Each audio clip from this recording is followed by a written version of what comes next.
The Pima County Sheriff's Department shutting down a Catalina Foothills neighborhood in connection to the Nancy Guthrie investigation. It is all happening near Orange Grove and First Avenue, and Placita de Graciela and Camino de Michael are now closed down. Now, Jacob Owens is near the scene covering the latest from there. And Jacob, what have you learned since we last checked in with you? Yeah, Sean, to be clear, we're in the Shadow Hills neighborhood, as you said, by Orange Grove and First Street, and a ton of law enforcement activity. We've been seeing lines of law enforcement continue to go down. So we are at Camino de Michael and Placita de Michael. Let's show you a video from tonight, but this is related to the Nancy Guthrie case. This presence has been here for 2 hours, and we're told that law enforcement is fixated on a home out here. We're hearing 2 people have been detained, but the Sheriff's Department has not confirmed that yet. They told us they will not be releasing a press official statement tonight, but we've seen for ourselves heavy SWAT, heavily armored vehicles come out, along with more than 20 law enforcement vehicles.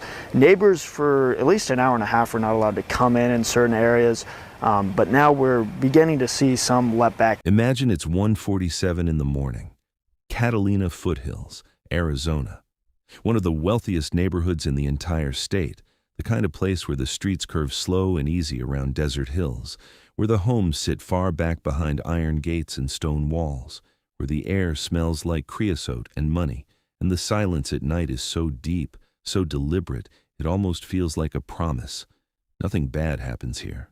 That's what people tell themselves. That's what they pay for. But at 1:47 a.m. on February 1st, 2026, something cut through that silence, and then a doorbell camera went dark. Just like that. Mid-recording, gone. And behind that door, an 84-year-old woman named Nancy Guthrie, gone with it. No shoes, no medication, blood confirmed on her front porch. And not a single neighbor heard a thing. Why now, nearly 2 months later, federal agents have returned to this neighborhood. Not for routine follow-ups. They came back with SWAT vehicles, more than 20 law enforcement units, and roads completely shut down. They found something. Stay with me, because what investigators just uncovered changes everything about this case. To understand what happened to Nancy Guthrie, you first have to understand where she lived. Catalina Foothills isn't just a neighborhood, it's a world. Tucked into the northern edge of Tucson, it sits at the base of the Santa Catalina Mountains, where the desert doesn't feel harsh, it feels curated. The saguaro cacti are perfectly spaced. The landscaping is deliberate. The streets are wide and unhurried, lined with homes that don't just say wealth, they say permanence. The kind of place that feels like it was built to last forever, untouched. And the people who live there? They know each other, not just by name, but by rhythm. They know which car belongs to which driveway. They know who walks their dog at dusk and who leaves for work before sunrise. They notice when a neighbor's lights stay on too late. They notice when something feels off, even if they can't immediately explain why. That familiarity isn't paranoia. It's just what happens when people live quietly, side by side, for years. Nancy Guthrie had built her life inside that rhythm. At 84 years old, she had a home she knew, a routine she kept, dinner plans with people she cared about, a neighborhood she trusted, because for years that trust had never been broken. She wasn't a woman living in fear. She was a woman living her life. And that's what makes this so hard to sit with. Because the very thing that made Catalina Foothills feel safe, the predictability, the routine, the quiet consistency of daily life, wasn't a shield. For someone watching closely enough, it was a map. Now let's talk about the night of January 31st, 2026. Because the details of this timeline, when you lay them out minute by minute, they don't feel like chaos. They feel like a script. 5:32 p.m. Nancy leaves her home for dinner. Normal. Routine. The kind of evening she'd probably had dozens of times before. 9:48 p.m. She returns. 9:50 p.m. Her garage door closes. She's inside. Alone. The neighborhood is quiet. The desert night has settled in. And from the outside, everything looks exactly the way it always does. Nothing to see here. That's exactly what someone was counting on. Because 4 hours later, at 1:47 a.m., Nancy Guthrie's doorbell camera cuts out. Not glitches, not freezes, cuts out. And when investigators pieced together what that camera captured in its final moments, what they saw wasn't a panicked stranger stumbling into the wrong house. It was someone dressed for a job, masked, gloved, dark jacket, long pants, a backpack strapped to their back, and a holstered handgun, visible, deliberate, ready. This wasn't desperation. This was a kit. By the time anyone realized something was wrong, Nancy was already gone. No shoes on her feet, no medication, just gone. The only thing left behind was blood, confirmed on her front porch, and a silence that felt completely different from the one this neighborhood was used to. This wasn't the quiet people paid for. This was the quiet that follows something terrible. Where are you watching from tonight? Drop it in the comments below, and honestly, tell me, does a case like this keep you up at night? Because it should. An 84-year-old woman taken from inside her own home in one of the safest zip codes in Arizona. If that doesn't shake something in you, I don't know what will. Now, a lot of people have weighed in on this case, but there's one voice that cuts through the noise differently. His name is Bob Krieger, retired SWAT Commander, Pima County. Nearly 3 decades of operational experience, not in some other city, not in some other state, here. These streets, these neighborhoods, this exact terrain. When Bob Krieger talks about how a crime like this gets executed, he is not theorizing from a distance, he is describing. And early in the investigation, Krieger made something very clear. This was not random, not a crime of opportunity, not a wrong house, wrong night situation, targeted, intentional, planned. But then, in a later interview, he went further. And this is where it gets chilling. Krieger introduced the concept of a staging location, not a getaway route, not a hiding spot after the fact, a base of operations. Before. Think about what that means in plain terms. Somewhere close enough to Nancy's home that someone could watch it, repeatedly, quietly, without raising a single eyebrow. A place where a person could exist in this neighborhood with a reason to be there, where they could track her lights, her schedule, her patterns, her moments alone, not once, not twice, over weeks. And here's the part that should stop you cold, because it stopped me. If Krieger is right, then whoever took Nancy Guthrie didn't just find her. They studied her. They built a picture of her life, piece by piece, from somewhere just out of sight. And if you haven't subscribed to the Missing Files yet, do it right now. This case is still active, still moving, and we are going to keep following every development as it happens. Hit that subscribe button, and let's keep going. So where was this staging location? That's the question federal agents have been quietly, and now not so quietly, trying to answer. And the answer may have been sitting in plain sight the entire time. A rental property, close to Nancy Guthrie's home. Close enough to matter. Investigative journalist Brian Enton reported that the FBI returned to this neighborhood with a very specific focus, not broad canvassing, not general follow-ups. They were asking about that house, who lived there, when they left, what neighbors noticed, and critically, what didn't get noticed. But here's where it gets complicated. Reporter Dave Mack presented a different version of the timeline entirely, that the renters left immediately after the abduction. 2 reporters, 2 timelines. And they don't just slightly disagree. They point in completely different directions. If the renters left before Nancy disappeared, then that house may have sat vacant during the exact window when someone needed a place to operate unseen. A quiet, empty property in a neighborhood where empty properties don't stay empty long. The perfect blind spot. But if they left immediately after, then the timing alone becomes a red flag investigators cannot walk past. Because in this business, there is no such thing as coincidence when the coincidence happens the morning after an abduction. The FBI has confirmed neither version, and that silence, that's not nothing. But here's the thing. The neighbors already knew something was off. Laura, a nearby resident, told reporters she noticed the rental seemed empty around the time Nancy vanished. No car, no movement, no explanation. It didn't feel criminal at first. It just felt wrong. Wrong enough that she called it in. Aldine Meister had raised the same concern even earlier, during the very first week of the investigation. She specifically asked authorities to check that house. 6 weeks passed before they did. But Meister had noticed something else, too. In the weeks before Nancy disappeared, she saw a man walking through the neighborhood who simply did not belong. Not dressed like a resident, not moving like someone out for an evening stroll. Hat pulled low, posture hunched, quiet in a way that felt deliberate. In a neighborhood where everyone recognizes everyone, this man was a stranger. And he wasn't passing through. He was learning.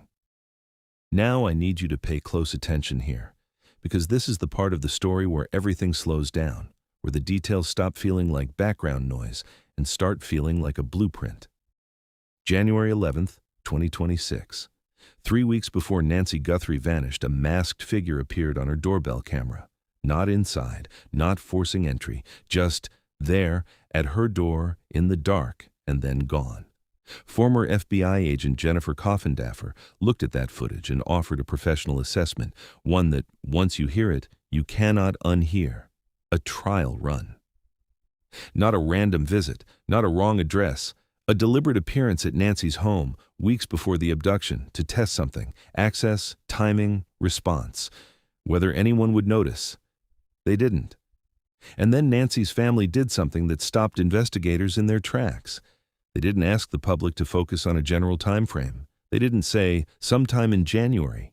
They gave 2 specific dates, January 11th, January 24th. That precision is not accidental. Families don't do that without reason. Those dates carry investigative weight, and the family knows it, which brings us back to the stranger Aldine Meister saw. Hat low, posture hunched, moving through a neighborhood he didn't belong in. Was it the same person? Nobody has confirmed it. But the timeline fits. The behavior fits. The pattern fits. And that's the question I want to leave you sitting with for a moment. If someone spent weeks studying Nancy Guthrie's life, her schedule, her routines, her moments alone, how long was this actually planned? Because the answer is longer than most people realize. I need you to think about this with me for a second, because what I'm about to share with you is the part most people aren't talking about. And honestly, it might be the most important piece of this entire puzzle. Bob Krieger didn't stop at the staging location theory. He went one step further. And when he did, the picture he painted wasn't just chilling, it was methodical. Krieger raised the possibility that whoever carried out this abduction wasn't just watching Nancy's home from a nearby window. He suggested they may have gone further, potentially installing surveillance equipment inside or around a nearby property. Cameras, motion sensors, recording devices, tools that could monitor Nancy's home continuously without requiring anyone to be physically present. Think about what that means. No one standing at a window, no one risking being seen on a late-night walk. Just quiet, remote, systematic observation, weeks of data, collected from a distance, reviewed at leisure, her lights. Her schedule, her patterns, all of it, recorded. There is no confirmation this happened, but it is operationally possible. And the FBI's sustained interest in that nearby property suggests they are not dismissing scenarios like this. And then there's the second thread investigators are quietly pulling. Construction workers. The FBI has reportedly been requesting the names of every individual contractor who had access to homes under construction in the Catalina Foothills area. Not companies, not crews, individuals. Because a construction site offers something remarkably similar to a vacant rental property, legitimate access, a reason to be present, a face that doesn't raise suspicion, someone who could watch, learn, plan, without anyone ever thinking twice. 2 threads, different angles. Why, same question at the center of both. Who had a reason to be there and used it for something else entirely? Here's where the kidnapper may have made the mistake that cost them everything. Inside Nancy Guthrie's home, investigators recovered mixed DNA genetic material from someone who had no business being there. Now, DNA alone is significant. It places someone at a scene they shouldn't have been at. It's physical. It's real.